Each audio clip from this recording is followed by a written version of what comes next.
everyone, welcome to your very own Easily. This is Dr. Sudha, your mentor for biology. So हमारी आज की biology की one shot के अंदर what we are going to start? We are going to start the second chapter of ecology, that is ecosystem. और one shot के अंदर हम इस चैप्टर को कर देंगे कंप्लीट, ठीक है। और इसी के साथ ही we will left with only biodiversity and conservation, और उसके बाद हो जाएगा आपका पूरा का पूरा 12th का कंप्लीट जो कोर्स है बोर्ड्स के लिए, दैट इज ऑल फिनिश, ठीक है। चलो let us start with our chapter. और चैप्टर का नाम क्या है बेटा? इकोसिस्टम। हमने जैसे कि डिस्कस किया था हमारी प्रीवियस डिस्कशन के अंदर, इकोसिस्टम का मतलब क्या है? बायोटिक और एबायोटिक कंपोनेंट, एक ऑर्गेनिज्म जो अपने सराउंडिंग्स के साथ इंटरेक्ट करता है, ठीक है। तो ऑर्गेनिज्म मिलके मतलब सबसे छोटा यूनिट क्या था? ऑर्गेनिज्म था। सिमिलर ग्रुप ऑफ ऑर्गेनिज्म मतलब एक ही स्पीशीज के मेंबर्स जो होंगे वो क्या बनाएंगे बेटा? पॉपुलेशन। पॉपुलेशन बनाएगी कम्युनिटी। तो इस तरह से हमने डिस्कस किया था कि किस तरह से एक इकोसिस्टम बनता है। इकोसिस्टम के अंदर दो कंपोनेंट्स आएंगे, बायोटिक और एबायोटिक। हमने उनके बीच में इंटरेक्शंस को भी समझा था। व्हाट इज द मतलब बायोटिक और बायोटिक कैसे इंटरेक्ट करते हैं, बायोटिक का एबायोटिक के साथ इंटरेक्शन कैसे होता है, ठीक है। तो आज का जो हमारा टॉपिक है दैट इज इकोसिस्टम। तो let us understand first of all the definition of ecosystem, ठीक है। देखो क्या कहते हैं इकोसिस्टम। इकोसिस्टम जो है that is a functional unit of nature. हमने बोला organism is the smallest unit of ecosystem, ठीक है। बट अगर हम कंप्लीट एक इकोसिस्टम की बात करें तो ये वो यूनिट है which is really functional, nature के अंदर जो एग्जिस्ट करता है, और फंक्शनल यूनिट है जहाँ पे लिविंग ऑर्गेनिज्म इंटरेक्ट करते हैं बेटा एक दूसरे के साथ, और एक दूसरे के साथ इंटरेक्ट करने के साथ साथ वो अपने सराउंडिंग के जो फिजिकल इन्वायरमेंट है, जो जिसको हमने एबायोटिक फैक्टर्स या एबायोटिक कंपोनेंट ऑफ इकोसिस्टम बोला था, उसके साथ भी इंटरेक्ट करते हैं। तो simple, it is a functional unit of the nature in which the organisms they interact with each other, living organism, ठीक है, as well as with the physical environment, ठीक है। चलो ये हुआ बेटा इकोसिस्टम। तो आप देख पा रहे हैं, इसी पिक्चर में देख पा रहे हैं, अगर हम एक पॉन्ड की एग्जांपल लें, पॉन्ड के अंदर क्या हो रहा है बेटा? लिविंग ऑर्गेनिज्म का आपस में इंटरेक्शन हो रहा है। बहुत सारे प्लांट्स भी रहते हैं वाटर के अंदर, बहुत सारे एनिमल्स भी हैं, कुछ जू प्लैंक्टन्स हैं, कुछ फाइटोप्लैंक्टन्स हैं, एटसेट्रा। लैंड के ऊपर आ जाएं तो we all living organism they interact with each other as well as with our surroundings, तो that forms an ecosystem. Okay, जब हम बात करते हैं बेटा टाइप्स ऑफ इकोसिस्टम की, जब हम बात करते हैं टाइप ऑफ इकोसिस्टम्स की, तो टेरेस्ट्रियल इकोसिस्टम मतलब अगर हम इस अर्थ पे देखें तो हमें क्या क्या दिखता है? We are able to see deserts दिखेंगे, हमें ग्रास लैंड, रेन फॉरेस्ट दिखेंगे, ग्रास लैंड्स दिखेंगे, और इसके अलावा वी कैन सी कि पूरी इस अर्थ के ऊपर जो लैंड पर इकोसिस्टम है that is known as terrestrial ecosystem. और टेरेस्ट्रियल इकोसिस्टम के अंदर आप एग्जांपल्स देंगे किसकी? Forest, grassland, deserts etcetera. हम यहाँ लिख लेते हैं, that is forest, forest, grassland, ठीक है, एंड डेजर्ट्स। इनको क्या बोलेंगे बेटा? लैंड वाला इकोसिस्टम। देन आ जाओ बेटा एक्वेटिक इकोसिस्टम। एक्वेटिक इकोसिस्टम का मतलब वाटर है ना। तो वाटर बॉडीज क्या क्या हो सकती हैं? पॉन्ड्स, लेक्स, वेटलैंड, रिवर और एस्चुरीज, जहाँ पे रिवर और ओशियन जो आपस में मिलते हैं that is known as estuaries. And what are man made ecosystem? जैसे कि क्रॉप फील्ड्स हो गए, जो हमने क्रॉप्स उगाई हैं हमारे फील्ड्स के अंदर, फार्म्स के अंदर, ठीक है, जो फार्मर खेती करते हैं। या एक्वेरियम आपने देखा होगा आपके घरों में, that is also a man made ecosystem, right. तो इस तरह से we can divide the ecosystems. आगे देखो स्ट्रक्चर और फंक्शन की अगर हम बात करें, ठीक है, तो इंटायर बायोस्फीयर, इस अर्थ को अगर हम बोल दे एक biosphere, that is known as a global ecosystem. क्या बोलेंगे? Global ecosystem. पूरा का पूरा जो अर्थ है, जो पूरा का पूरा जितने बायोम्स है इस अर्थ के ऊपर, अगर हम उन सबको मिला दें that is a global ecosystem.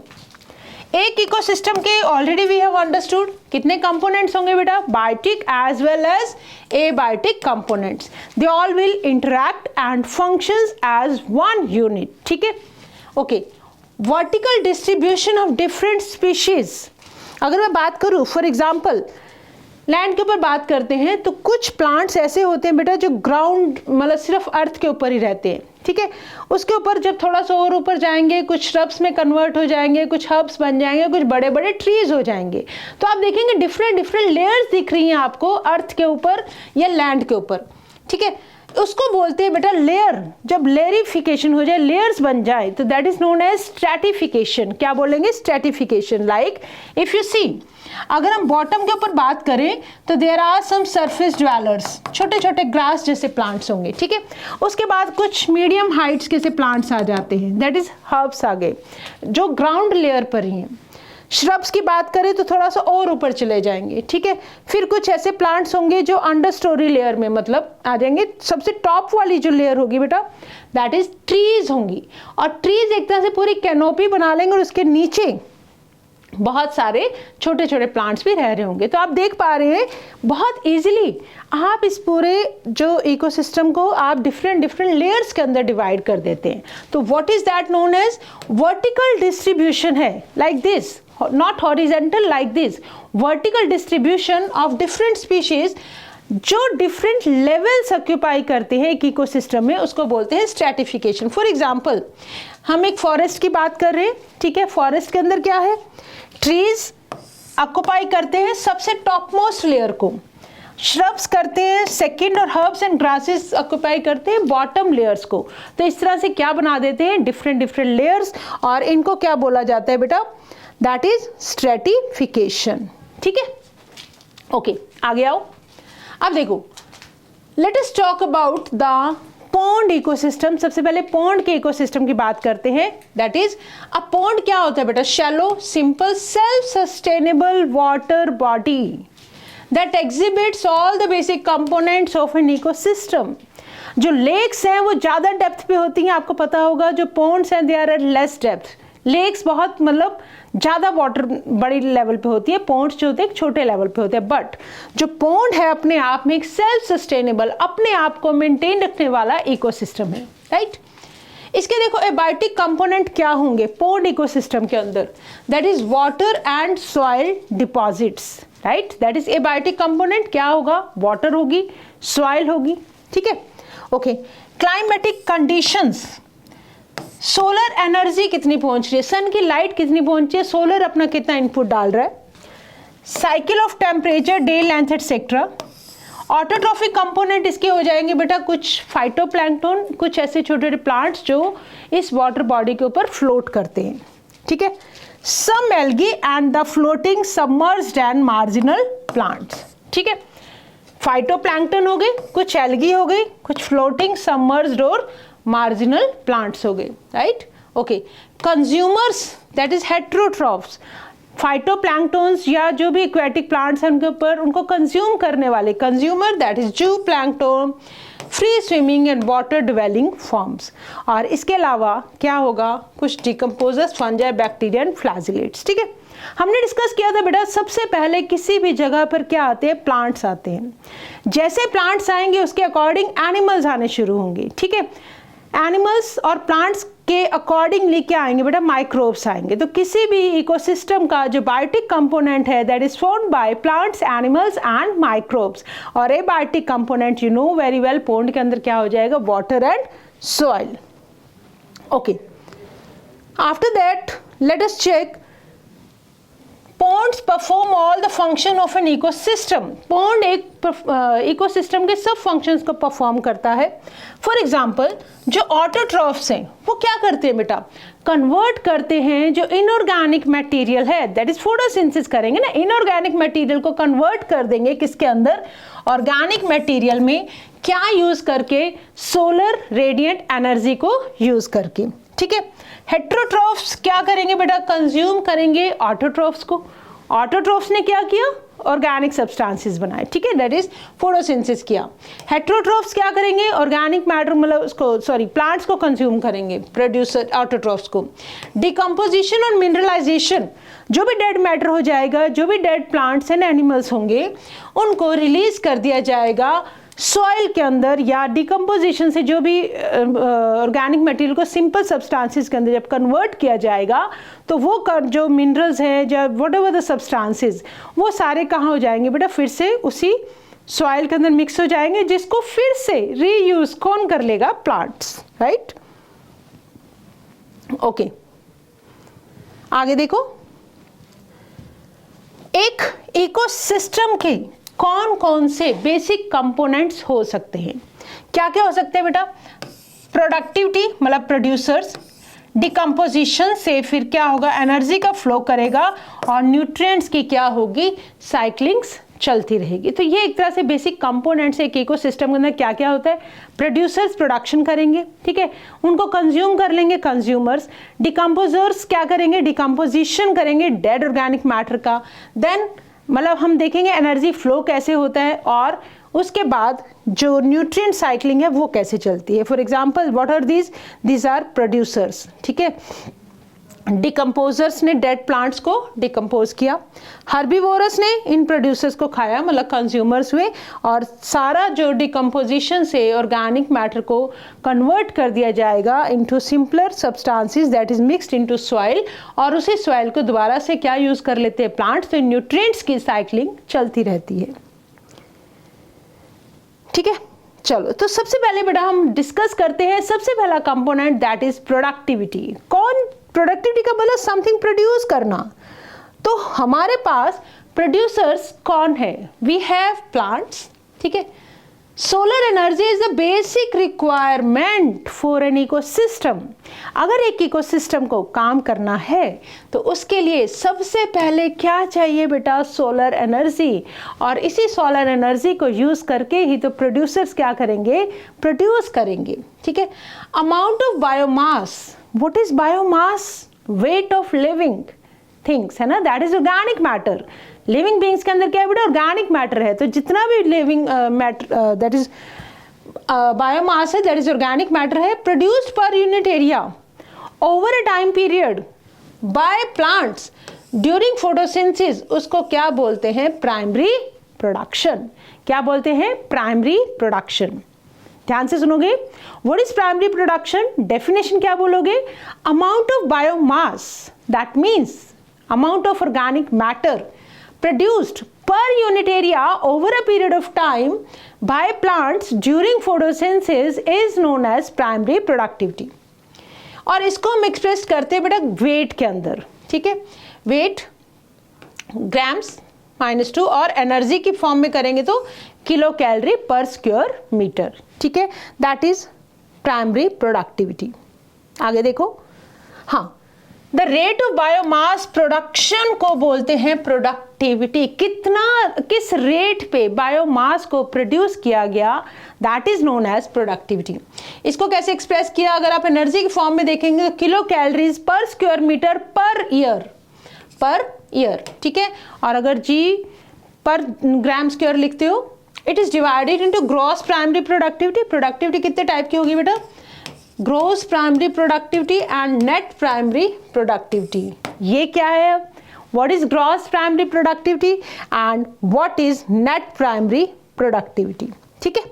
चलो देखो, अगर हम जीपीपी की बात करें, ये वो रेट है प्रोडक्टिविटी का, प्रोडक्शन करने का, किसको, ऑर्गेनिक मैटर को प्रोड्यूस करने का, वो रेट ड्यूरिंग फोटोसिंथेसिस, ठीक है, फोटोसिंथेसिस के टाइम पर किस रेट से ऑर्गेनिक मैटर प्रोड्यूस हो रहा है, that is known as gross primary productivity, ठीक है। We know the definition of primary productivity, total कितना अमाउंट प्रोड्यूस हुआ है, that is gross primary productivity. और considerable amount of GPP plants जो हैं किसके अंदर यूज कर लेते हैं, रेस्पिरेशन में। तो अगर मैं जीपीपी में से माइनस कर दूं रेस्पिरेशन के अंदर लगने वाला जो एनर्जी है, then it is known as net primary productivity. तो अवेलेबल बायोमास है for the consumption to heterotrophs, herbivores and decomposer, that means NPP is the gross primary productivity minus respiration losses. मतलब plants को जो कुछ चाहिए तो अपने पास रख लिया, बाकी जो कुछ बच गया हेट्रोट्रॉफ्स यूज कर लेंगे, कंज्यूमर्स यूज कर लेंगे। तो अगर मैं जीपीपी में से, ग्रोस प्राइमरी प्रोडक्टिविटी में से अगर मैं रेस्पिरेशन को माइनस कर दूं तो मेरे पास आ जाएगी बेटा एनपीपी। ठीक है, तो NPP is equal to GPP minus R. तो देखो प्रोड्यूसर्स ने प्रोड्यूस किया सनलाइट को यूज करके और हर्बीवोरस ने इसको यूज कर लिया। कुछ पार्ट प्लांट्स अपने लिए भी तो रखेंगे ना, और वो जो पार्ट है प्लांट मैक्सिमम किसके लिए यूज करते हैं, रेस्पिरेशन के लिए। ठीक है, तो याद रखेंगे what is NPP. Okay, then आओ बेटा, what is secondary productivity? It is the rate of formation of organic matter by consumers. Plants ने बनाया प्राइमरी प्रोडक्टिविटी, कंज्यूमर्स जो ऑर्गेनिक मैटर बनाएंगे that is known as secondary productivity. Primary productivity different ecosystem के अंदर very कर सकती है। क्यों कर सकती है? Because plant species inhabiting an area, कौन सी प्लांट स्पीशीज रहती है, किस रेट से वो प्रोडक्शन कर रही हैं, राइट। इन्वायरमेंटल फैक्टर्स के ऊपर डिपेंड करती है primary productivity. Availability of nutrients and photosynthetic capacity of plants. ठीक है, तो दैट इज सेकेंडरी प्रोडक्टिविटी, नया ऑर्गेनिक मैटर जो कंज्यूमर्स प्रोड्यूस करेंगे। ठीक है, that is known as secondary productivity.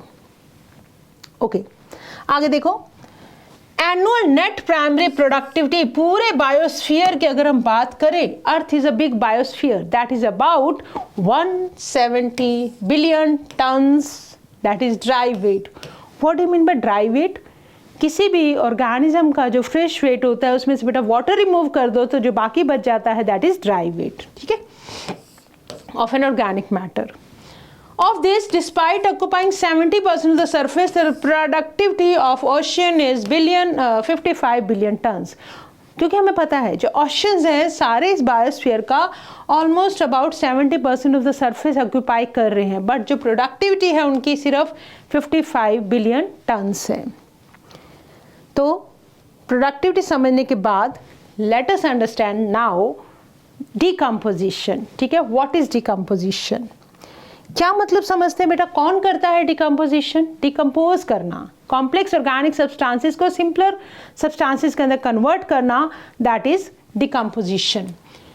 It is a breakdown of complex organic matter by decomposers into organic substances, into inorganic substances like carbon dioxide, water and nutrients, that is known as decomposition. ठीक है, क्या समझा हमने? Complex organic substances को break down करना simpler inorganic substances like carbon dioxide, water और other nutrients, that is known as decomposition. और largely it is an oxygen requiring process. जो डिकम्पोजिशन है बैक्टीरिया करेंगे बेटा, जनरली कौन से बैक्टीरिया? Aerobic bacteria. ठीक है, तो ऑक्सीजन रिक्वायरमेंट होगा। रॉ मटेरियल फॉर डिकम्पोजिशन के लिए जो रॉ मटेरियल है, ठीक है, डेड डिकेइंग मैटर जो है उसको हम क्या बोलते हैं? Detritus. What is that known as? Detritus. जैसे देखो आप कोई भी मरे हुए जो भी एनिमल्स हैं, डेड एनिमल्स, सूखे पत्ते हो गए जैसे, whatever the dead decaying matter जो है that is known as detritus. Dead plant remains जैसे कि leaves, bark, flowers, etc., dead remains of animal, fecal matter, etc., this all constitutes what? Detritus. Detritus किसी भी decomposer का क्या हो सकता है? फूड हो सकता है। ठीक है, चलो स्टेप्स ऑफ डिकम्पोजिशन पढ़ते हैं। क्या क्या स्टेप्स होंगे? डिकम्पोजिशन का जो प्रोसेस है वो सबसे पहले कहाँ से स्टार्ट होता है? Number 1, fragmentation. फ्रेगमेंटेशन में क्या होगा बेटा? अभी समझेंगे हम डिटेल में। फ्रेगमेंटेशन के बाद आएगा बेटा लीचिंग। ठीक है, लीचिंग के बाद हम देखेंगे कैटाबोलिज्म, ह्यूमिफिकेशन, मिनरलाइजेशन।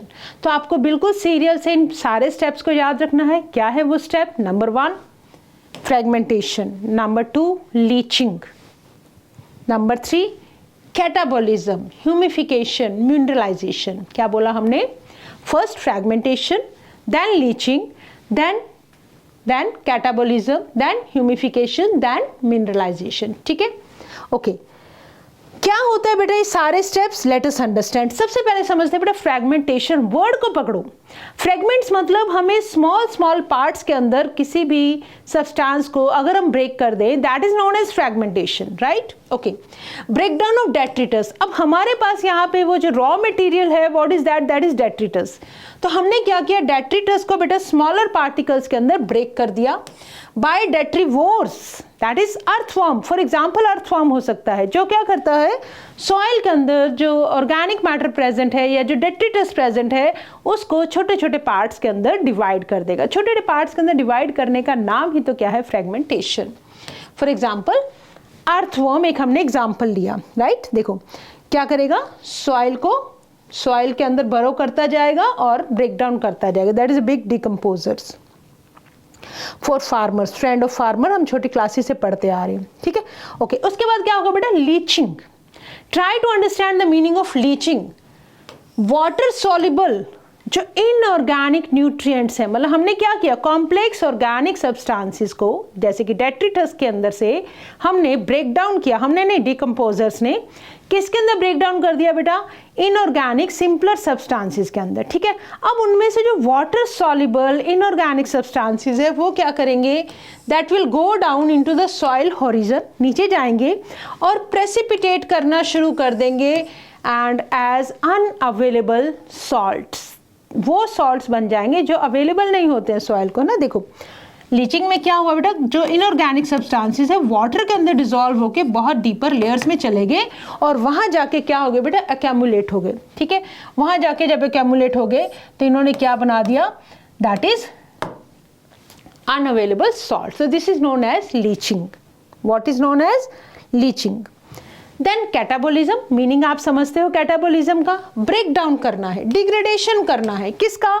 डेट्रिटस का into simpler inorganic substances by bacteria and fungal enzymes. ठीक है, डेट्रिटस को डिकम्पोज करेंगे बैक्टीरिया और फंगस सिंपलर इनऑर्गेनिक सब्सटेंसेस में।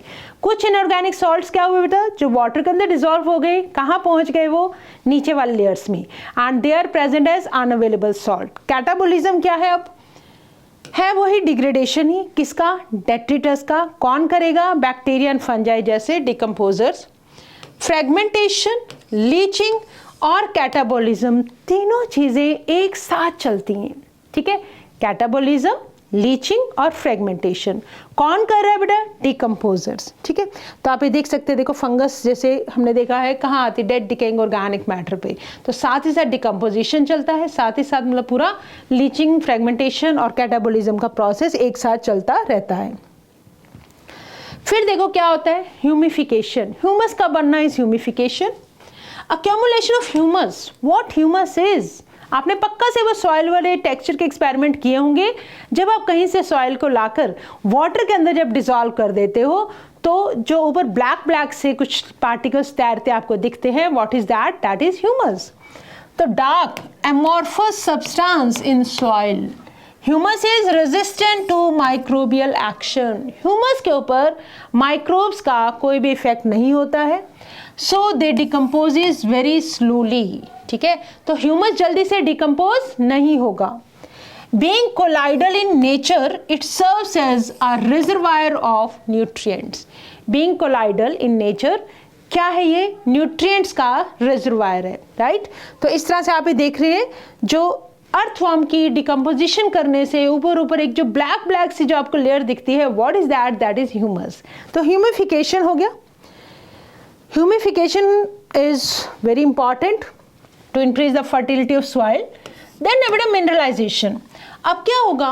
अब ये जो इनऑर्गेनिक न्यूट्रिएंट्स हैं इनमें से मिनरल्स का रिलीज होगा due to degradation of humus by some microbes. तो वो मिनरल्स कहाँ जाएंगे? सॉइल के अंदर, and they will increase the fertility of the soil.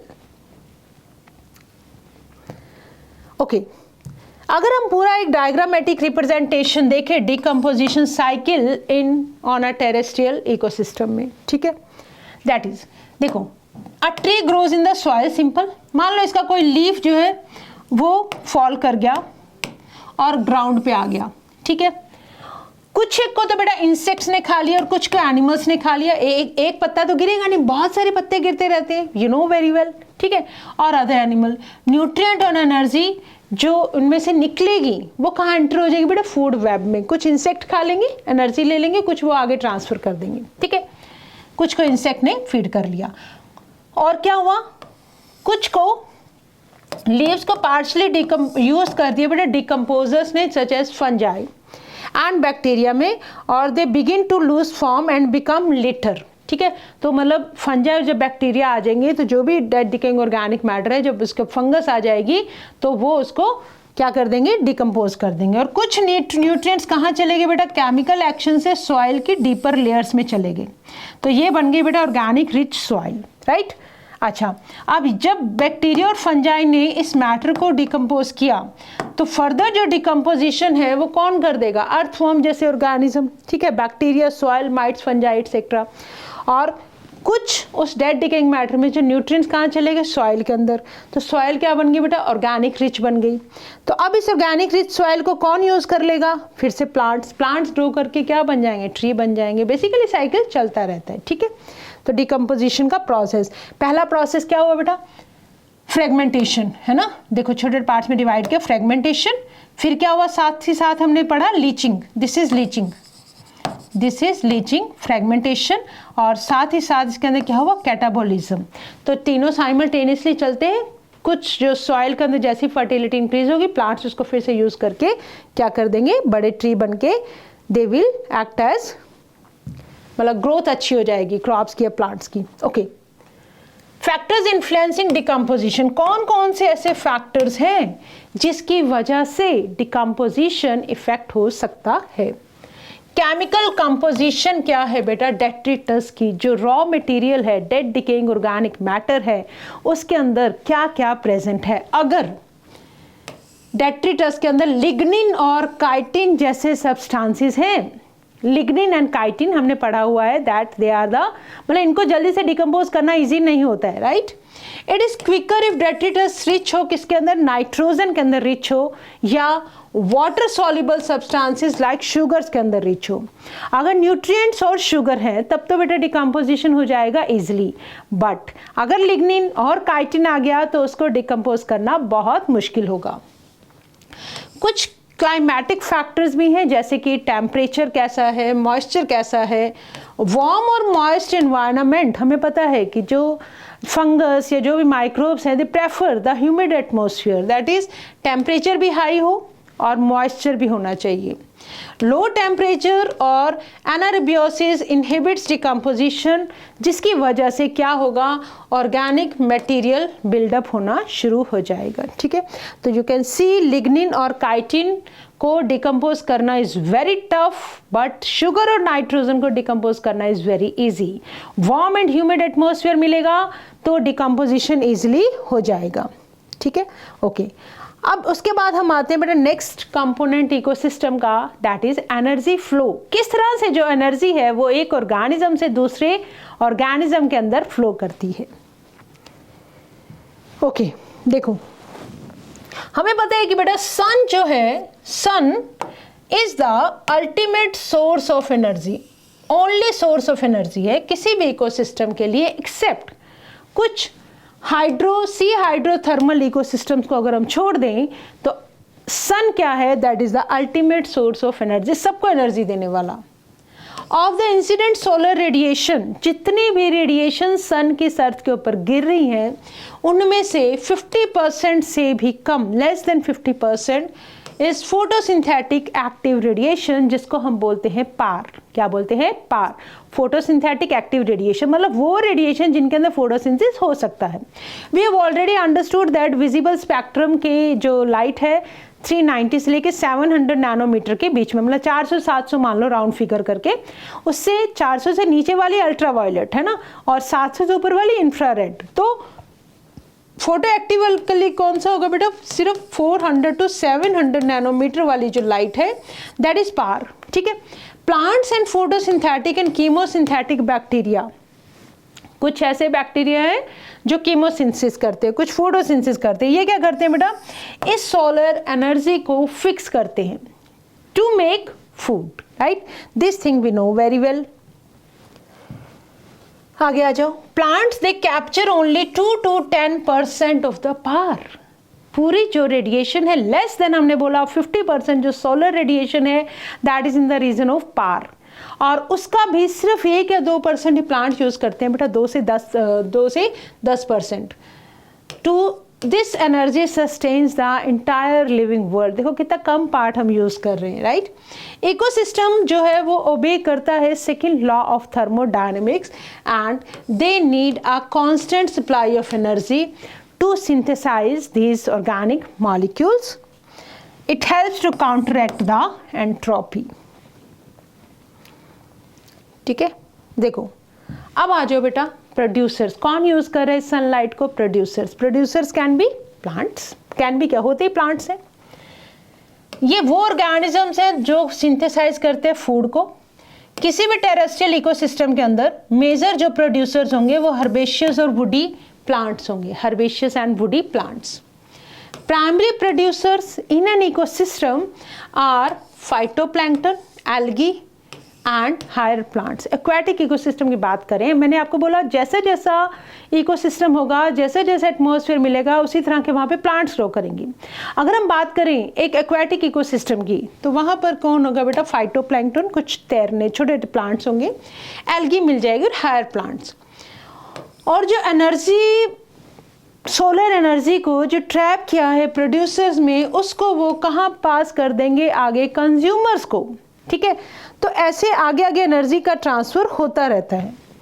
Consumers क्या है बेटा? हेट्रोट्रॉफ्स हैं जो अपना फूड खुद नहीं बना पाते. These are the animals that directly or indirectly they depend on plants for food. इनमें कौन कौन आ जाएगा बेटा? प्राइमरी कंज्यूमर जैसी हर्बीवोर्स, डायरेक्ट जो प्लांट्स के ऊपर डिपेंडेंट है, that is herbivores.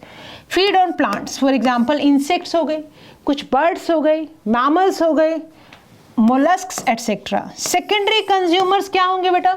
Which are primary carnivores, जो डायरेक्टली डिपेंडेंट है हर्बीवोर्स के ऊपर. Feed on herbivores, for example frog, fox या man etcetera.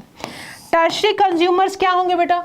These are secondary carnivores. Tertiary consumers feed on primary carnivores, for example, tiger, lion, etc.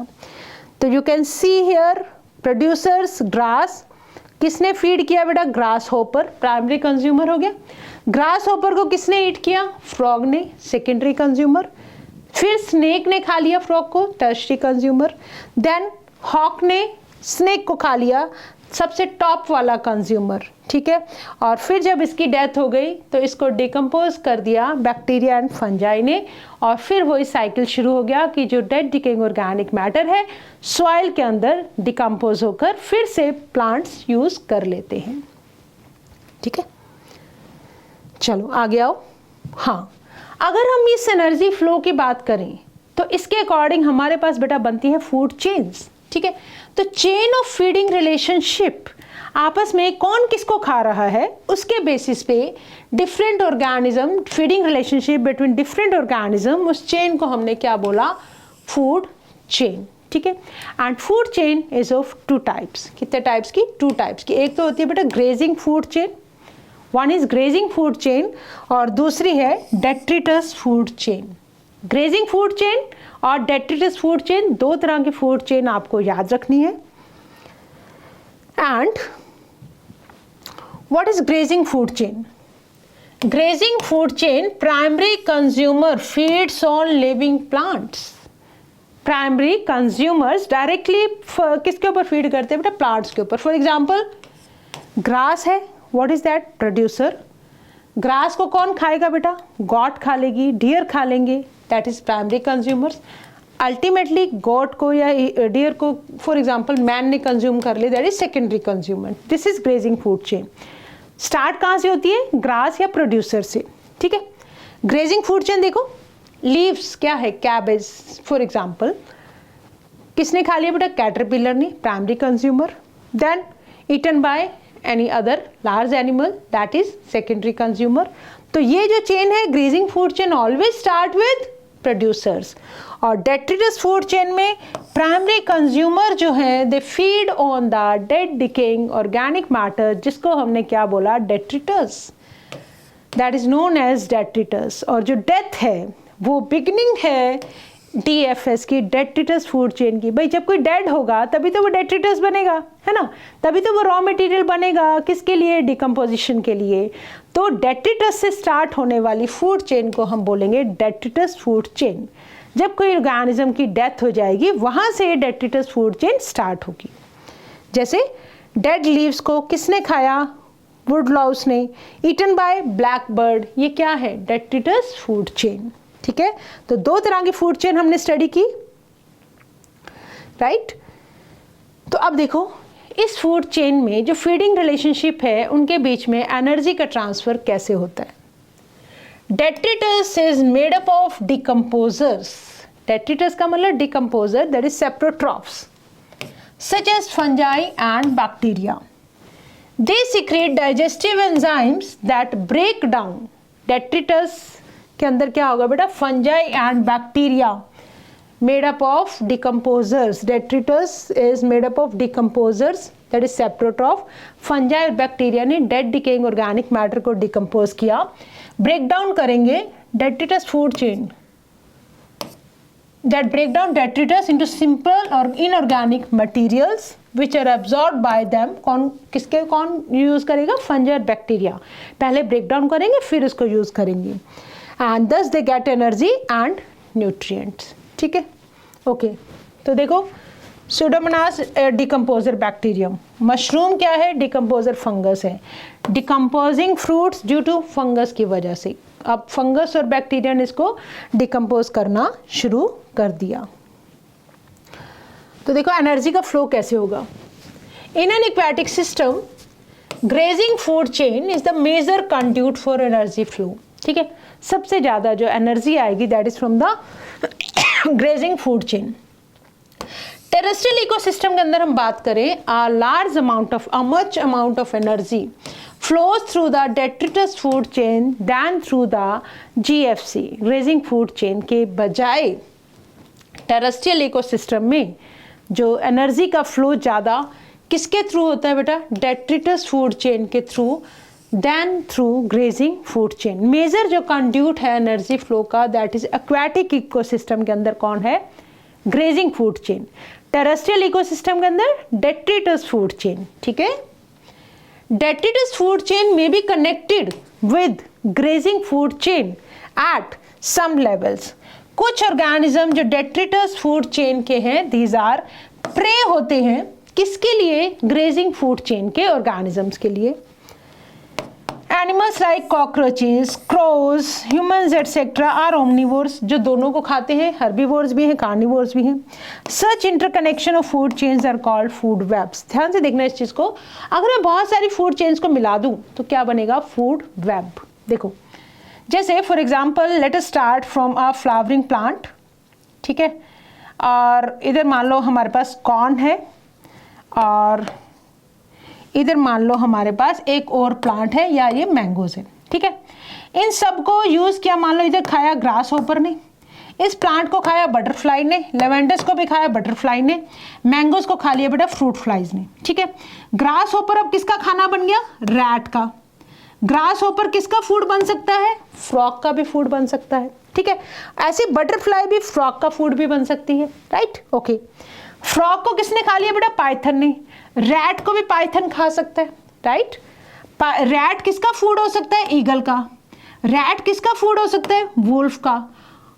Even Python wolf, मतलब wolf जो है Python का भी food बन सकता है।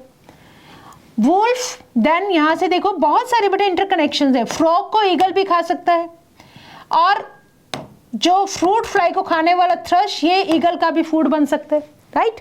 ऐसे देखो बटरफ्लाई को, बटरफ्लाई किसका फूड बन सकती है, ड्रैगन फ्लाई का। ड्रैगन फ्लाई को भी फ्रॉग खा सकता है, फ्रूट फ्लाई को भी फ्रॉग खा सकता है, फ्रूट फ्लाई को ड्रैगन फ्लाई भी खा सकती है, इन सबको थ्रश भी खा सकता है, थ्रश को ईगल भी खा सकता है। तो मतलब कहने का ये बहुत सारे जो एक ऑर्गेनिज्म बहुत सारे ऑर्गेनिज्म का फूड हो सकता है। मतलब कहने का ये, फूड चेन्स को अगर मैं मिला दूं तो बहुत सारी food chains, that is known as food web, right. चलो, तो a specific place of organism in the food chain, अब हम उसको क्या बोलेंगे बेटा, ट्रॉफिक लेवल्स। हर ऑर्गेनिज्म का फूड चेन के अंदर क्या स्पेसिफिक रोल है, that is known as trophic level, ठीक है। ओके, सबसे पहले देखो स्टार्ट करते हैं बेटा, प्राइमरी प्रोड्यूसर कौन होगा। प्राइमरी प्रोड्यूसर हमें पता है, it is the first trophic level, और कौन ऑक्यूपाई करता है, that is occupied by plants. That is, अगर एक्वेटिक इकोसिस्टम की बात करो तो फाइटोप्लैंक्टन्स, लैंड की बात करो तो ग्रास या ट्रीज एटसेट्रा हो सकते हैं, but they are the present at the first trophic level, and first trophic level in any food chain is, that is what, in any food chain, in any ecosystem के अंदर energy flow है वो primary producer से होता है, ठीक है। Okay, अब किसने कंज्यूम किया बेटा, प्राइमरी कंज्यूमर्स ने। सेकेंड ट्रॉफिक लेवल पे कौन आ गए, हर्बीवोरस, जिसमें आ जाएंगे zooplankton, grasshopper, cow etcetera. Then primary consumers को कंज्यूम करने वाले secondary consumer. Third trophic level पर carnivores, for example birds, fishes, wolf etcetera. Secondary consumer से tertiary consumer, fourth trophic level, these are the top carnivores, और इनमें आते हैं बेटा मैन लाइन जैसे ऑर्गेनिजम्स, ठीक है। तो इस तरह से हम क्या कर रहे हैं, जो प्लेस है एक ऑर्गेनिज्म का इकोसिस्टम के अंदर, that is known as trophic level, ठीक है। ओके, तो energy flow through different trophic level. Sun की एनर्जी को कुछ तो हीट की फॉर्म के अंदर बेटा लॉस हो गई, ठीक है, और कुछ एनर्जी को किसने यूज कर लिया, प्लांट्स ने। This is the first trophic level, that is producers, plants. देन आता है बेटा सेकेंड ट्रॉफिक लेवल पर जब एनर्जी का फ्लो होगा तो कुछ एनर्जी फिर हीट की फॉर्म में लॉस्ट हो गई, second trophic level, that is primary consumer, herbivores. फिर जब नेक्स्ट लेवल पे एनर्जी फ्लो होगी तो तब भी हीट का लॉस होगा, that is third trophic level, carnivores. Third trophic level से fourth trophic level, tertiary consumer, यहाँ भी हीट का लॉस होगा, दैट इज टॉप कार्निवोर्स। और इन सब के डेथ होने के बाद क्या होगा, डिकम्पोजिशन, और तब भी एनर्जी हीट के फॉर्म में लॉस हो जाएगी। मतलब जो एनर्जी है, हम ये बोलते हैं कि एक फॉर्म से दूसरी फॉर्म के अंदर ट्रांसफर होती है, but during this energy flow maximum energy जो है वो तो क्या करती है बेटा, एटमॉस्फेयर में लॉस हो जाती है in the form of heat, और सिर्फ 10% जो है वो आगे आगे सप्लाई होता है, ठीक है। चलो अब देखो, the amount of energy decreases at successive trophic level. तो सबसे ज़्यादा एनर्जी कंज्यूम किसने की, प्राइमरी प्रोड्यूसर्स ने, ठीक है। आगे आगे जैसे जैसे एनर्जी का फ्लो होगा तो एनर्जी का फ्लो डिक्रीज होता जाएगा। जब एक ऑर्गेनिज्म की डेथ हो जाती है, ये बन जाता है डेड बायोमास, जिसको बोलते हैं डेट्रिटस, और ये एनर्जी सोर्स किसके लिए है बेटा, डिकम्पोजर्स के लिए। Organisms at each trophic level, they depend on those at the lower trophic level for energy। मतलब हर बड़ी मछली छोटी मछली को खाएगी और वहीं से एनर्जी का फ्लो होगा, ठीक है। डेड बायोमास किसका फूड बन गया बेटा, डिकम्पोजर्स का, ठीक है। चलो आगे आ जाओ, कितना लिविंग मैटर प्रेजेंट है in a trophic level at a given time is called standing crop. अब आप स्टैंडिंग क्रॉप को क्या बोलोगे, what do you mean by standing crop, एक गिवन टाइम पर कितना amount of living matter present है, amount of living material in a trophic level, एक पर्टिकुलर ट्रॉफिक लेवल पर कितना लिविंग मटेरियल प्रेजेंट है एट अ गिवन टाइम, उसके लिए हम वर्ड यूज करेंगे बेटा स्टैंडिंग क्रॉप। इसको हम मेजर करते हैं स्टैंडिंग क्रॉप को एज अ बायोमास। बायोमास मतलब लिविंग का mass, that is mass of living organism, या हम नंबर में रिप्रेजेंट करेंगे एक यूनिट एरिया के अंदर। बायोमास ऑफ स्पीशीज, जो भी बायोमास एक स्पीशीज का, that is measured in terms of, या तो फ्रेश वेट ले लो या ड्राई वेट ले लो। फ्रेश वेट के अंदर हम वाटर को भी इंक्लूड करते हैं, ड्राई वेट के अंदर वाटर को रिमूव कर देंगे। ड्राई वेट जो होगा वो ज़्यादा एक्यूरेट होगा because it is the exact mass of the body that remains constant. एक बॉडी के अंदर कितना वाटर है that can vary the fresh weight, है ना। अगर अब हम वाटर को रिमूव कर दें तो हमारे पास सिर्फ किसका मास बचता है बेटा, बॉडी का एग्जैक्ट मास ऑफ बॉडी, जो हमेशा कांस्टेंट रहता है। तो हमें क्या लेना चाहिए, ड्राई वेट, ठीक है। Number of trophic levels in a grazing food chain, number of trophic level in a grazing food chain is restricted as it follows 10% law. That means only 10% of energy is transferred to each trophic level from the lower trophic level. सिर्फ 10% energy का ही flow होता है। इसलिए जब भी हम बात करेंगे ग्रेजिंग फूड चेन की, यहाँ पे जो ट्रॉफिक लेवल है, number of trophic levels are limited. क्यों? क्योंकि 10% जब एनर्जी आगे आगे ट्रांसफर होती जाएगी तो माइट बी टॉप लेवल तक पहुंचते पहुंचते एनर्जी का फ्लो और भी कम हो जाए, ठीक है। देन आते हैं बेटा next topic, that is ecological pyramids. ये क्या होते हैं? इकोलॉजिकल पिरामिड्स क्या होते हैं? देखो, the representation of food chain in the form of pyramid is called ecological pyramid. In our previous discussion organism and population, हमने population size को एक pyramid से represent किया था, that is, तो उसके लिए हमने बोलते हैं population को represent करना। यहाँ हम क्या कर रहे हैं बेटा, food chain को एक pyramid की form से represent कर रहे हैं, जिसको बोलते हैं ecological pyramid.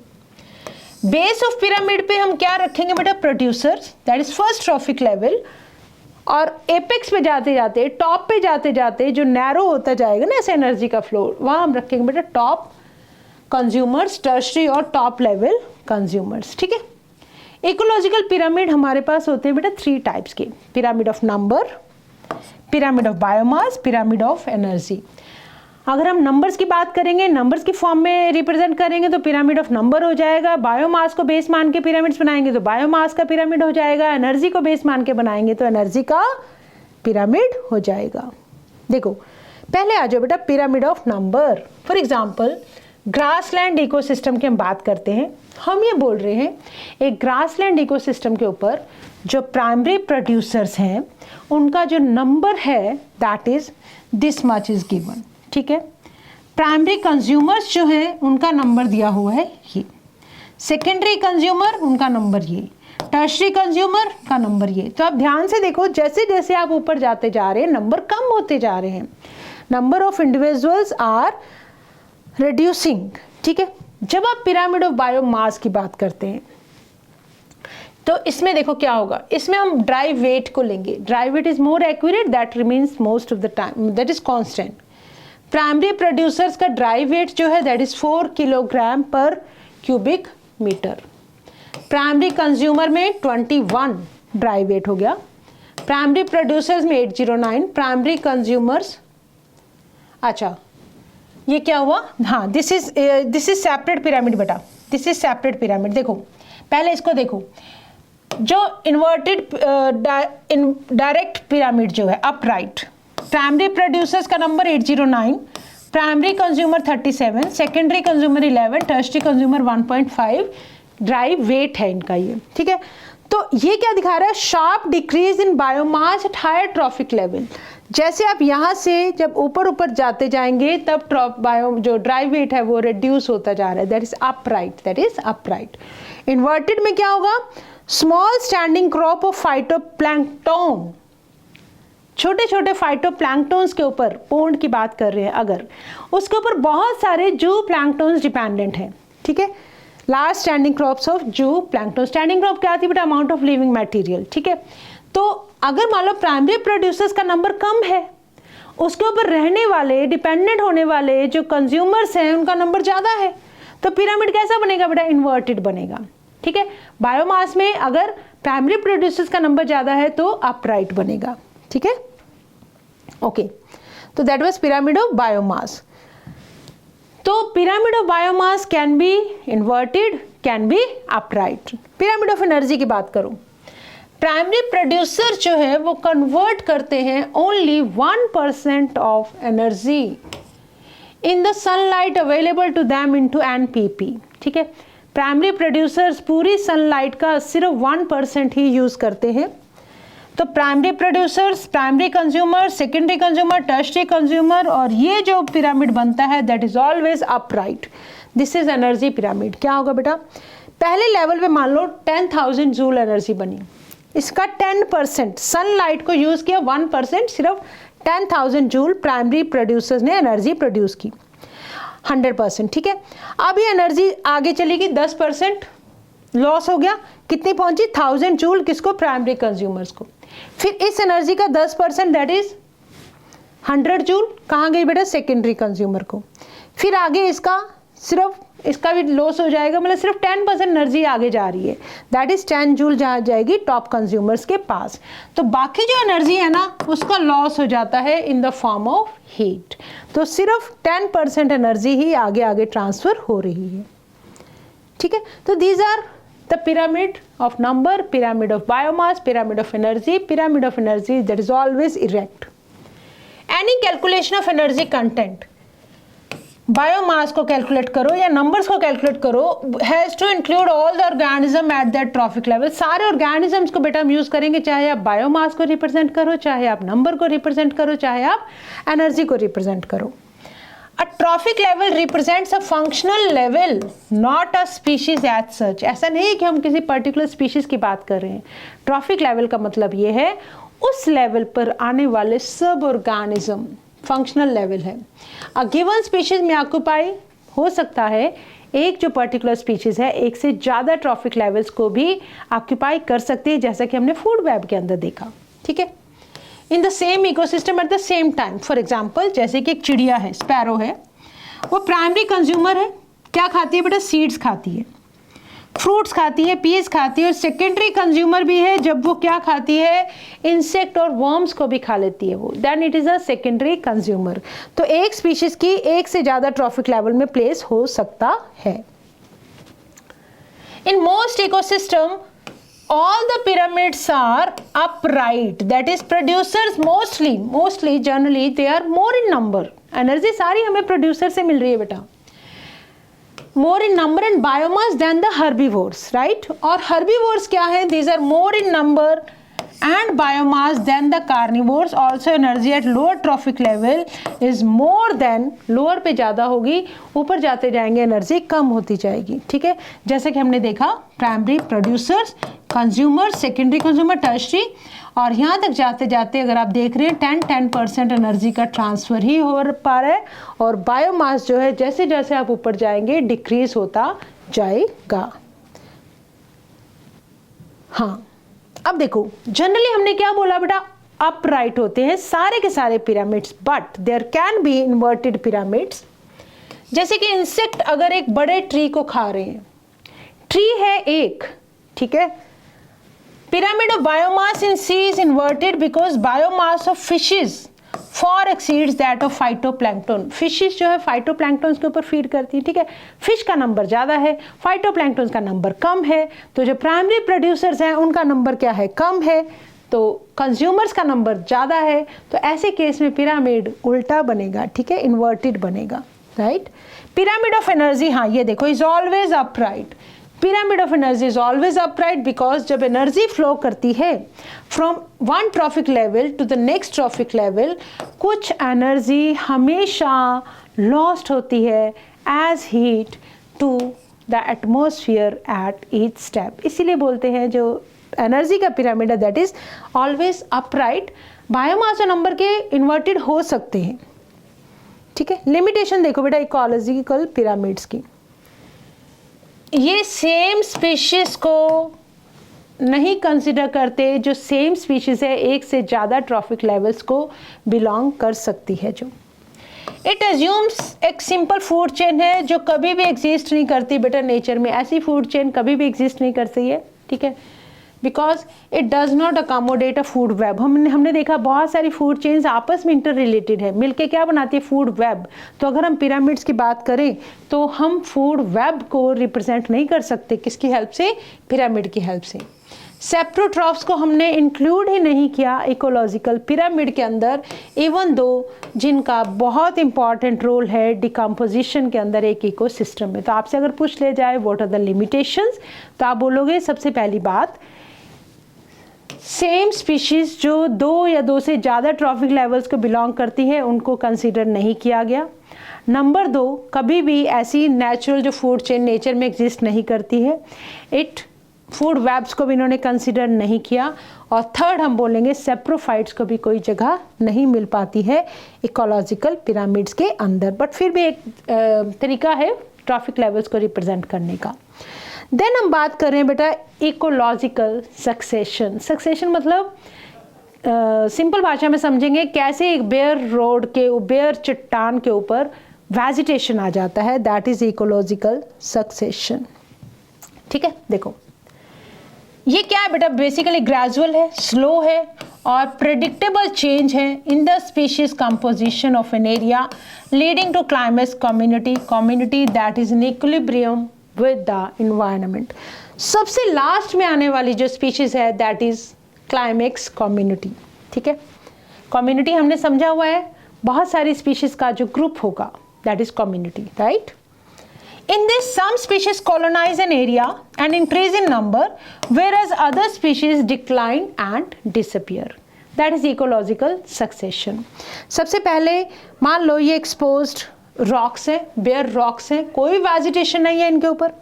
Then आते हैं lichens and mosses, annual weeds। चलो इस पूरे को हम समझेंगे अभी। How does ecological succession takes place? Entire sequence of communities that successively change in an area are called series. पूरी की पूरी जो इकोलॉजिकल सक्सेशन के टाइम पर जो सीक्वेंस है कम्युनिटीज का उसको हम क्या बोलते हैं बेटा, सीरी। क्या बोलेंगे, SERE, sere. The entire sequence of community जो एक एरिया के अंदर एक के बाद एक चेंज होती जाती हैं उनको बोला जाता है sere. Individual transitional communities are termed seral stages और सीरियल कम्युनिटीज। देखो पहले लाइकन एंड मॉसिस आए, फिर वीड्स आए, फिर पेरिनियल वीड्स आए। इन सब कम्युनिटीज को, इन सब एक के बाद एक स्टेजेस जो आ रही हैं कम्युनिटीज की, स्पीशीज की, उनको हम क्या बोलेंगे, सीरियल स्टेजेस।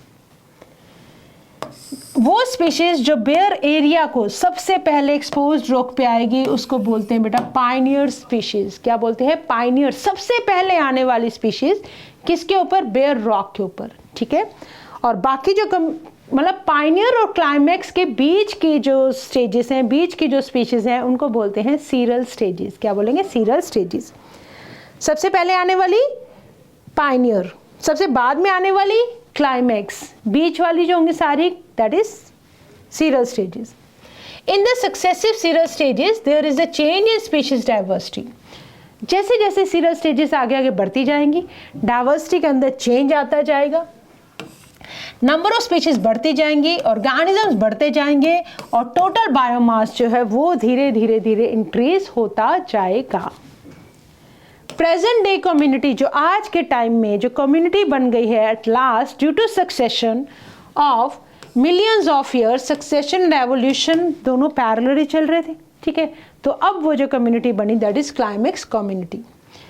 दो तरह का हो सकता है बेटा, प्राइमरी एंड सेकेंडरी सक्सेशन। क्या होता है primary succession, let us check.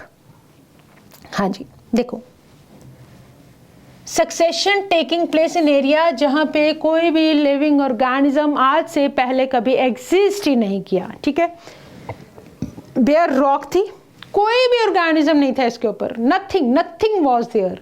अगर उस एरिया के ऊपर कोई वेजिटेशन आ गई, जैसे ऑर्गेनिजम्स आ गए, that is known as primary succession. For example newly cooled lava, ज्वालामुखी फटा और वहाँ पे जो बेयर लैंड ही, लैंड के ऊपर सबसे पहले होने वाले जो ऑर्गेनिज्म है, bare rocks, newly created pond जो बनाया गया है, रिजर्वायर जो बनाया गया है। ठीक है, okay. To establish a biotic community सबसे पहले क्या बननी चाहिए बेटा, फर्टाइल सॉइल वहाँ पे बननी चाहिए। सबसे पहले किसी भी सक्सेशन में कौन आता है, प्लांट्स आते हैं। So primary succession is a very slow process. सबसे पहले रॉक जो है, बेयर रॉक के ऊपर सॉइल को बेटा फर्टाइल बनाना पड़ेगा। देन आ जाओ सेकेंडरी सक्सेशन में क्या होगा, taking place in an area after the existed organism lost. मान लो कोई एरिया है जहाँ पे ऑलरेडी सब कुछ था, किसी भी वजह से वो सब कुछ खत्म हो गया, ठीक है, एग्जिस्टेड ऑर्गेनिज्म क्या हो गए, लॉस्ट हो गए। तो अब क्या होगा, फॉर एग्जाम्पल जैसे कि कुछ फार्मलैंड्स होते हैं जिनको हम बिल्कुल त्याग देते हैं, अबैंडन्ड है ना, छोड़ देते हैं, बर्न कर देते हैं, फॉरेस्ट को कट कर देते हैं, लैंड्स को विच आर फ्लडेड उनको जब हम छोड़ देते हैं तो जो भी एग्जिस्टिंग ऑर्गेनिज्म थे उन सब का लॉस्ट हो जाता है। और अगर इस जगह पर कोई सक्सेशन हो जाए तो that is known as secondary succession.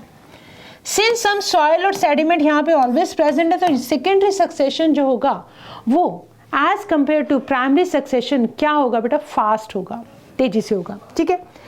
वो species that invade depend on the nature of soil, availability of water etcetera.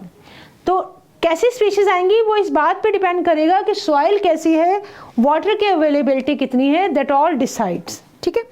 तो बेयर रॉक्स के ऊपर सबसे पहले कौन आता है बेटा, लाइकन्स जैसे ऑर्गेनिजम्स। लाइकन क्या है, एल्गी और फंजाई। ये क्या बन गया बेटा, पाइनियर स्पीशीज। धीरे धीरे कुछ एनुअल प्लांट्स आने शुरू हो जाते हैं लाइकन के साथ साथ, ठीक है। लाइकन्स क्या करते हैं, रॉक्स का जो डिजॉल्व करते रहते हैं, सॉइल बनती रहती है, मिनरल कंटेंट धीरे धीरे इंप्रूव होता रहता है। फिर आती हैं ग्रासेस और कुछ पेरिनियल प्लांट्स। फिर बीच की कुछ स्पीशीज आती हैं जैसे कि ग्रासेस आ गई, श्रब्स आ गई, शेड इंटॉलरेंट ट्रीज आ गए जैसे कि पाइन्स। और उसके बाद धीरे धीरे जब पाइन्स जैसे प्लांट के बाद कुछ एंजियोस्पर्म्स जैसे प्लांट, बड़े बड़े ट्रीज आने शुरू हो गए such as oak and hickory, shade tolerant trees आ जाएंगे, ठीक है। तो इस तरह से धीरे धीरे वेजिटेशन बढ़ता जाता है, तो क्लाइमेक्स कम्युनिटी आ जाएगी। Then in succession changes in the vegetation वो इफेक्ट करते हैं किस तरह के एनिमल्स के लिए फूड और शेल्टर की अवेलेबिलिटी बनती जा रही है। तो जैसे प्लांट्स आएंगे, किस तरह के प्लांट आ रहे हैं किसी भी एरिया के ऊपर, दैट विल डिसाइड कि अब उन प्लांट्स के ऊपर कौन से ऑर्गेनिज्म डिपेंडेंट हो सकते हैं। तो प्लांट्स के बाद कौन आएगा बेटा, animals. The succession leads to change in the number and types of animals and उसके बेसिस पे कौन आएगा बेटा, डिकम्पोजर्स, ठीक है। नेचुरल और ह्यूमन इंड्यूस्ड डिस्टर्बेंसेस जैसे कि फॉरेस्ट काट दिए, कोई फायर लग गई एटसेट्रा, वो पर्टिकुलर सीरियल स्टेज को माइट भी एक अर्लियर स्टेज के अंदर कन्वर्ट कर दे, ठीक है। दे क्रिएट न्यू कंडीशंस जो इनकरेज करेगी कुछ स्पीशीज को और डिस्करेज करेगी कुछ स्पीशीज को एलिमिनेट करने में। तो हो सकता है ड्यू टू कुछ मैन एक्टिविटीज़ की वजह से कुछ स्पीशीज नहीं आ जाए, कुछ स्पीशीज वहाँ से छोड़ के चली जाएं, ठीक है। तो that is affecting the succession. चलो प्लांट्स की बात करें। Based on the nature of habitat, habitat कैसा है, जो प्लांट्स किस तरह के आते हैं, प्लांट का जो सक्सेशन है वो दो टाइप्स का है, या तो हाइड्राक है या जिराक है। एक्वेटिक कंडीशंस में है तो हाइड्राक, ड्राई कंडीशन में है तो जिराक, राइट। चलो हाइड्राक सक्सेशन क्या होता है बेटा, takes place in wetter areas, जहां पे पानी होगा, जहां पे मॉइस्चर होगा। ये प्रोग्रेस करता है hydric to the mesic conditions, कहां से, hydric to the mesic conditions में। और जिराक क्या होता है, ड्राई एरियाज में ओनली, और ये प्रोग्रेस करता है xeric to the mesic conditions. Hence both hydrarch and xerarch succession leads to mesic condition. का मतलब क्या होगा बेटा, मीडियम वाटर वाला, मीडियम वाटर वाली कंडीशंस। म्यूजिक को याद रखना मीडियम से। The climax community that is medium water condition से, चाहे जिराक से शुरू करो चाहे हाइड्राक से शुरू करो, अल्टीमेटली हम कहाँ पहुँच जाते हैं, म्यूजिक कंडीशन। म्यूजिक कंडीशन वो वाली कम्युनिटी जो क्लाइमेक्स कम्युनिटी है, दैट इज म्यूजिक है, मीडियम वाटर कंडीशन के अंदर अराइज करेगी इन केस ऑफ प्लांट्स, ठीक है। जैसे कि जब हम हाइड्राक सक्सेशन की बात करते हैं तो सबसे पहले देखो वाटर के अंदर नथिंग वॉज देयर, धीरे धीरे क्या हुआ, वेजिटेशन आना शुरू हुआ, और फिर धीरे धीरे पानी का लेवल कम होता जाएगा और ये जो प्लांट्स हैं ये लैंड पे आने लग जाएंगे, मतलब मीडियम वाटर वाली कंडीशंस में आने लग जाएंगे। That is known as mesic conditions. Then succession on rocks, xerophytic habitat है, रॉक के ऊपर बेटा कोई वाटर नहीं है, दैट इज जीरोफिटिक हैबिटेट है, उन पे देखते हैं क्या होगा। सबसे पहले कौन आता है, लाइकन्स। लाइकन्स एक ऐसे प्लांट्स हैं जो क्या कर सकते हैं, ग्रो कर सकते हैं किसके ऊपर, बेयर रॉक्स के ऊपर। लाइकन्स क्या करते हैं बेटा, एसिड सिक्रेट करते हैं, रॉक्स को डिसॉल्व करेंगे और हेल्प करेंगे वेदरिंग ऑफ रॉक के अंदर और सॉइल की फॉर्मेशन में। क्लाइमेक्स कम्युनिटी कौन आएगी बेटा, forest. Pioneer community lichen, climax community forest.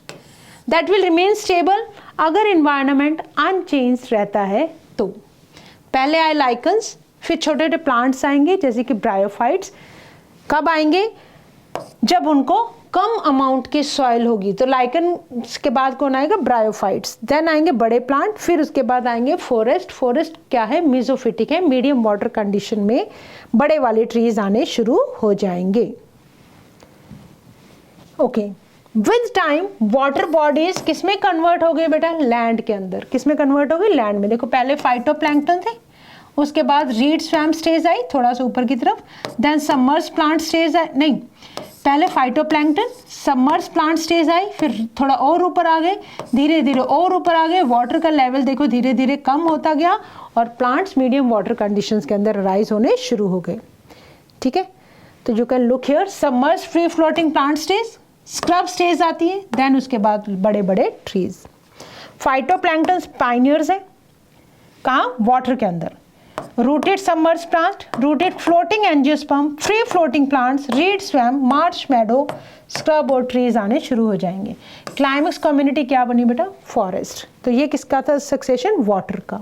तो हमने लैंड के ऊपर भी देखा, मतलब बेयर रॉक्स के ऊपर भी देखा और वाटर के अंदर भी देखा किस तरह से चाहे हाइड्राक लो चाहे जिराक लो, अल्टीमेटली कहाँ पहुँच जाएंगे, मेसिक कंडीशंस में। ठीक है, ओके। इसके बाद हम करते हैं बेटा न्यूट्रिएंट साइक्लिंग। किस तरह से जो न्यूट्रिएंट्स है सॉइल के अंदर ऐड कर दिए जाते हैं, फिर उनको यूज़ कर लिया जाता है। तो इस तरह से हमारे पास बहुत सारे न्यूट्रिएंट साइकिल्स हैं। ठीक है, सी अमाउंट ऑफ न्यूट्रिएंट्स, कौन कौन से, carbon, nitrogen, phosphorus, calcium etcetera present in a soil in a given time, उसको बोलते हैं बेटा स्टैंडिंग स्टेट। स्टैंडिंग क्रॉप्स क्या थी, लिविंग मटेरियल का अमाउंट। मिनरल्स का अमाउंट जैसे कि कार्बन, नाइट्रोजन, फॉस्फोरस एटसेट्रा, इनको बोलते हैं स्टैंडिंग स्टेट। तो you should know about the standing state and standing crops. Crops जब लिखा होगा तो लिविंग मटेरियल की बात होगी, स्टेट लिखा होगा तो न्यूट्रिएंट्स की बात होगी। ठीक है, ये वेरी करती है बेटा डिफरेंट काइंड ऑफ इकोसिस्टम पर और as well as on the seasonal basis. Nutrients कभी भी बेटा लॉस्ट नहीं होते इकोसिस्टम से, वो दोबारा से दोबारा उनकी रिसाइकलिंग चलती रहती है। ठीक है, the movement of nutrient element through various component of ecosystem, उसको क्या बोलते हैं, दैट इज न्यूट्रिएंट साइक्लिंग और बायोजियोकेमिकल साइकिल्स। क्या बोलते हैं, biogeochemical cycles. Nutrients are never lost from the ecosystem, इनकी बार बार क्या चलती रहती है, साइक्लिंग। फॉर एग्जाम्पल जैसे हम बात करें, फॉर एग्जाम्पल देखो कार्बन डाइऑक्साइड को किसने लिया बेटा, प्लांट्स ने। कार्बन चला गया प्लांट्स के अंदर, सनलाइट को यूज करके क्या बना दिया हमने, इसका ऑर्गेनिक मैटर। ठीक है, तो कार्बन ने साथ ही मतलब प्लांट्स ने क्या यूज किया, कैल्शियम यूज किया जो वेदर्ड रॉक से आया सॉइल के अंदर। नाइट्रोजन को सॉइल से यूज किया, ऑर्गेनिक मैटर में कन्वर्ट हुआ, फिर से मतलब नाइट्रोजन को यूज कर लिया प्लांट्स ने। ठीक है, फिर नाइट्रोजन के बाद कुछ न्यूट्रिएंट लॉस हो गए, माइक्रो ऑर्गेनिज्म ने डिकम्पोज किया, रेस्पिरेशन से फिर कार्बन डाइऑक्साइड निकली, मतलब ये सब कुछ चलता रहता है। तो ये कैसे चलता है, लेट अस चेक दैट। हाँ जी, न्यूट्रिएंट साइक्लिंग। इन्वायरमेंटल फैक्टर्स जैसे कि soil, moisture, pH, temperature etcetera, वो रेगुलेट करते हैं किसको, rate of release of nutrients into the atmosphere. ठीक है, reservoir meet with the deficit of nutrients, जो भी कमी है due to imbalance in the rate of influx and influx. जितना मतलब तेजी से आ रहा है, जितना आ रहा है उससे ज़्यादा तेजी से बाहर निकल रहा है, तो कई बार इम्बैलेंस हो जाता है। ठीक है, ओके। कितने टाइप्स के न्यूट्रिएंट साइकिल है बेटा, 2 टाइप्स के। गैशियस साइकिल में क्या क्या आएगा वो देखेंगे, सेडिमेंट्री साइकिल्स में क्या आएगा वो देखेंगे। यहाँ पे जो रिजर्वायर है वो कौन है, गैशियस के अंदर एटमॉस्फेयर है, दैट इज गैसेस है, that is gases are present in our atmosphere. तो गैसेस कौन कौन सी बेटा? Nitrogen cycle and carbon cycle.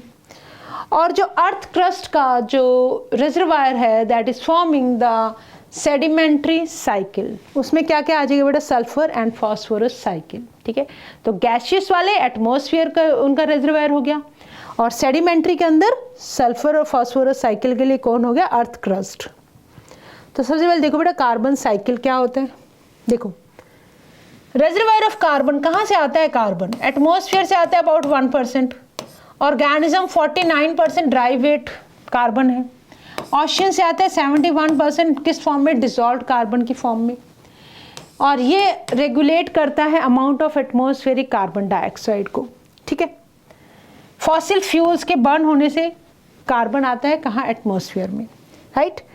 Carbon cycling occurs through atmosphere, oceans and through living and dead organism. देखो क्या हुआ, let us check here. Photosynthesis की aquatic organism ने कार्बन डाइऑक्साइड कहाँ आई? वाटर में, और डिकेड ऑर्गेनिज्म ने इसको क्या कर दिया? कैल्केरियस सेडिमेंट्स के अंदर कन्वर्ट कर दिया। देन कुछ प्लैंक्टन्स थे, प्लैंक्टन्स ने भी क्या किया बेटा? कार्बन डाइऑक्साइड ऑर्गेनिक सेडिमेंट्स बना दिए, राइट। अब ये जो कार्बन डाइऑक्साइड कहाँ से आई थी? एटमॉस्फेयर से आई थी। वाटर के अंदर भी, मतलब एक्वाटिक ऑर्गेनिज्म ने भी कार्बन लिया। By then that is also taken by, किसने यूज किया बेटा? फोटोसिंथेसिस के लिए प्लांट्स ने। ठीक है, प्लांट्स को किसने खाया? हर्बीवोर्स ने। तो ये कार्बन बन गया डेट्रिटस फूड चेन का पार्ट। कुछ बर्निंग ऑफ फॉरेस्ट से जब अब ये जो कार्बन जो प्लांट्स ने लिया वापस फिर से एटमॉस्फेयर में कैसे जाता है? बर्निंग ऑफ फ्यूल्स की वजह से, या ऑयल एंड गैसेस की वजह से, कोल की वजह से, कंबशन ऑफ फ्यूल जो व्हीकल्स के अंदर यूज हो रहा है। तो कार्बन किसका पार्ट बन जाता है बेटा? एटमॉस्फेयर का। उस कार्बन को यूज कर लेते हैं प्लांट्स, प्लांट्स को यूज करते हैं बाकी सारे कंज्यूमर्स। तो जिसकी वजह से ये जो कार्बन है एटमॉस्फेयर से प्लांट, प्लांट के बाद फिर दूसरे ऑर्गेनिज्म ने, कुछ बन जाता है ऑर्गेनिक सेडिमेंट्स किसके अंदर? ओशियंस के अंदर, लाइमस्टोन एंड डोलामाइट की फॉर्म में। देखो क्या होगा, 4 × 10⁻13 kg of carbon is fixed in the biosphere through photosynthesis हर साल। ठीक है, 4 × 10⁻13 kg का जो कार्बन है फोटोसिंथेसिस से फिक्स हो जाता है। मेजर अमाउंट ऑफ जो कार्बन है वापस एटमॉस्फेयर में आ गया, कैसे? Through respiration, processing of waste, dead organic matter by decomposers, जो की हेल्प से कार्बन डाइऑक्साइड की फॉर्म में एटमॉस्फेयर में कार्बन वापस आ गया। ठीक है, चलो आगे देखो। और कुछ अमाउंट ऑफ फिक्स्ड कार्बन जो है that is lost to sediments, हमने अभी भी समझा, and remove from the circulation. कुछ तो नीचे जाके सेडिमेंट्स की फॉर्म बन जाता है और सर्कुलेशन से हट जाता है। कार्बन डाइऑक्साइड को फिक्स किया किसने? प्लांट्स ने। ठीक है, प्लांट्स को कंज्यूमर्स ने यूज किया, बहुत सारे तरीकों से कार्बन डाइऑक्साइड फिर से कार्बन एटमॉस्फेयर में आ गया। Burning of would, forest fire, combustion of organic matter, fossil fuel, organic activities, ये सारे के सारे क्या है? कार्बन डाइऑक्साइड के सोर्स हैं किसके अंदर? एटमॉस्फेयर के अंदर। तो सिंपल सी बात है, प्लांट्स यूज करते हैं, प्लांट्स को बाकी सब कंज्यूमर्स ने यूज किया और कहाँ छोड़ दिया? एटमॉस्फेयर से, फिर एटमॉस्फेयर से वापिस प्लांट्स के पास, right. That is carbon cycle, very simple. Human activities का क्या रोल है बेटा? जो पेड़ों को हम काट रहे हैं, जो बर्निंग कर रहे हैं हम फॉसिल फ्यूल्स की, इसकी वजह से कार्बन डाइऑक्साइड का जो रिलीज है एटमॉस्फेयर में बढ़ता जा रहा है। That is the biggest reason for global warming, because plants उतनी तेजी से हम नहीं लगा रहे हैं जितनी तेजी से हम काट रहे हैं। तो कार्बन डाइऑक्साइड का अमाउंट एटमॉस्फेयर में बढ़ता जा रहा है। प्लांट्स होंगे तो उसको यूज कर लेंगे। ठीक है, चलो देन आओ बेटा फास्फोरस साइकिल, गैसियस साइकिल के अंदर फास्फोरस साइकिल। फास्फोरस क्या है बेटा? एक कॉन्स्टिट्यूएंट है बायोलॉजिकल मेम्ब्रेन्स का, हमने पढ़ा हुआ है। लिविंग बींग्स के अंदर फॉस्फोलिपिड की बनी हुई प्लाज्मा मेम्ब्रेन। ठीक है, न्यूक्लिक एसिड के अंदर फास्फोरस है, वी हैव ऑलरेडी स्टडीड। और सेलुलर एनर्जी के जो भी ट्रांसफर सिस्टम है उनके अंदर क्या यूज होता है? फास्फोरस। ठीक है, दैट इज हम एटीपी के अंदर भी पढ़ते हैं।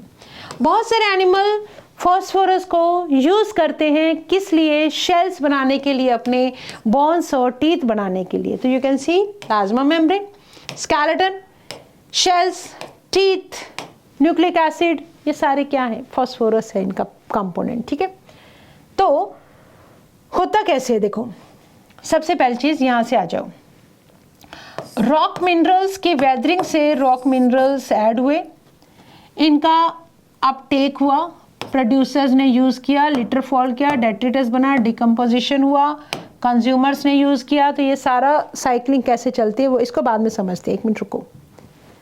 हाँ जी, यहाँ आ जाओ। नेचुरल रिजर्वायर ऑफ फॉस्फोरस क्या है बेटा? रॉक। यहाँ पे क्या है? It is a natural reservoir of rock, that is rock का मिनरल्स है ये, दैट इज रॉक का मिनरल्स है फॉस्फोरस। जब रॉक्स की वेदरिंग होती है, minute amount of phosphorus dissolve in soil solution and are absorbed by plants। तो वेदरिंग से रॉक मिनरल बन गए, इसको यूज कौन कर लेगा बेटा? सॉइल। सॉइल के अंदर मिक्स कौन यूज कर लेगा? प्लांट्स। ठीक है। और हर्बीवोर्स और दूसरे एनिमल्स जब इन प्लांट्स को लेंगे, प्रोड्यूसर ने यूज किया, प्लांट्स ने यूज किया इस सॉइल को। ठीक है, इस सॉइल को यूज कर लिया प्लांट्स ने। प्लांट्स को किसने यूज किया? कंज्यूमर्स ने। फॉस्फोरस प्लांट से कहाँ चला गया बेटा? कंज्यूमर्स के अंदर। जब कंज्यूमर्स की डेथ हो जाएगी तो डेड डिकेइंग ऑर्गेनिक मैटर बन गया डेट्रिटस। डेट्रिटस से फिर डिकम्पोजिशन हुआ, फिर से रॉक्स के अंदर मिनरल्स पार्ट बन गया। तो रॉक मिनरल के बाद वेदरिंग की वजह से फिर से सॉइल के अंदर फिर से उसको कौन यूज कर लेगा? Producers. Right. The waste product और dead organism are decomposed by phosphate solubilising bacteria, और वो क्या कर देते हैं? रिलीज कर देते हैं फॉस्फोरस इनटू द सॉइल। तो ऐसे चलता है बेटा फॉस्फोरस साइकिल। देखो, सबसे पहले वेदरिंग ऑफ फॉस्फेट रॉक्स। ठीक है, फॉस्फेट के सॉइल में आ गया, इस फॉस्फेट के अंदर किसने यूज किया? कुछ बन गया सेडिमेंटेशन, नई रॉक्स बनाने के लिए। ठीक है, और इसको यूज किसने किया? लीचिंग से, है ना। लीचिंग से डिजॉल्व फॉस्फेट क्या बन गया? डेट्रिटस। और it was taken by soil से किसने लिया बेटा? प्लांट्स ने।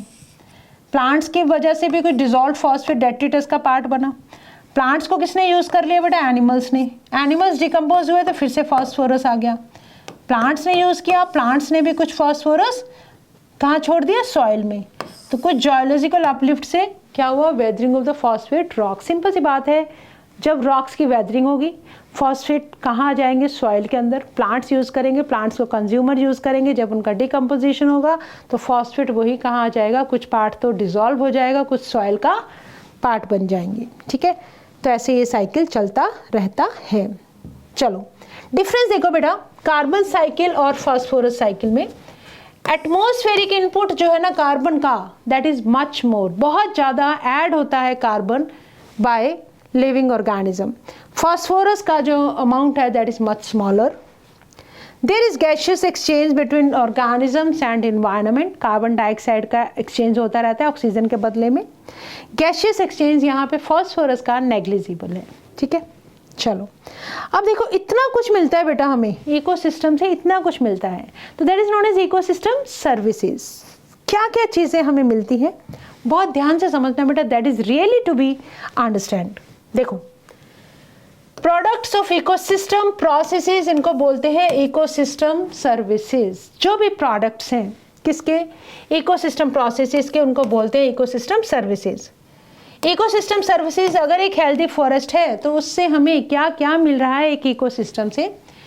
दे प्यूरिफाई एयर एंड वाटर, हमें प्यूरिफाइड एयर मिल रही है, वाटर मिल रहा है। Migrate droughts and mitigate droughts and floods, floods नहीं आती हैं, सूखा नहीं पड़ता है। साइकिल का न्यूट्रिएंट से फर्टाइल सॉइल मिलती है, वाइल्ड लाइफ हैबिटेट मिलता है, बायोडाइवर्सिटी मेंटेन होती है, क्रॉप्स का पॉलिनेशन होता है, स्टोरेज साइट मिलती है कार्बन के लिए, और एस्थेटिक मतलब ब्यूटी बढ़ाते हैं, कल्चरल और स्पिरिचुअल वैल्यूज भी हैं किसके साथ? फॉरेस्ट के साथ। तो ये सारी क्या है बेटा हमारे पास? सर्विसेज। अगर आप इस पिक्चर को ध्यान से देखो, air, soil, land, water, strong economy, well being, food, water, public health, land use, pollution, climate policy, ये सब चीज़ें मतलब सर्विसेज क्या हैं? ये सारे बेनिफिट्स हैं। इकोनॉमी स्ट्रांग होगी, हेल्थ अच्छी रहेगी, फूड, वाटर, मिनरल्स मिलेंगे, पब्लिक हेल्थ के बारे में बात हो रही है। ठीक है, मिलती क्या क्या चीज़ें? एयर, सॉइल, लैंड और वाटर। अगर ये सही है तो ये बेनिफिट्स हैं। अगर इनको चेंज कर दिया, पॉलिसीज चेंज कर दी, क्लाइमेट चेंज हो गया, पॉल्यूशन बढ़ गया, लैंड का यूज़ बढ़ गया, तो ये सब बेनिफिट्स मिलने हमें बंद हो जाएंगे। ठीक है, तो हमारे पास एक साइंटिस्ट का बहुत बड़ा योगदान है, रॉबर्ट कॉस्टेंजा, और उनके कलीग्स ने एक एफर्ट किया, एक कोशिश की टू पुट प्राइस टैग्स, वो सारी सर्विसेज जो हमें इकोसिस्टम से मिलती हैं, let us check their price. On nature's life support services कितने की मिलती हैं वो देखते हैं। Researchers have put an average price tag of $33 trillion a year on fundamental ecosystem services पे अगर हम प्राइस टैग लगाएं तो एक सर्विस पे प्राइस टैग लगता है $33 ट्रिलियन, और ये nearly twice the value of global gross national product that is $18 trillion का भी ट्वाइस है। ठीक है, तो रॉबर्ट कॉस्टेंजा ने आपको वैल्यू बताई। Out of this total cost soil formation का ही जो पूरा कॉस्ट है 50% तो सॉइल फॉर्मेशन के लिए ही है। ठीक है, contribution of other services like recreation and nutrient cycle are less than 10% each। ठीक है, न्यूट्रिएंट साइकिल का रोल 10% है, सॉइल फॉर्मेशन का अबाउट 50% है। Cost of climate regulation and habitat for wild life के लिए अबाउट 6% है ईच। तो देख लो कितनी महंगी है ये सर्विसेज जिनकी हमें कदर नहीं है। ठीक है, तो we should be aware about all this services and we should do all the efforts to maintain our ecosystem. So now with this we have finished this chapter for your board exam, and it's the time to say thank you now, but always remember that you have to learn with a smile, and don't forget to subscribe to our YouTube channel for these types of latest updates and more recorded videos या more classes जो भी आपके लिए हम आपकी requirement होंगी हम आपके लिए लेकर आते रहेंगे। तो with this, thank you.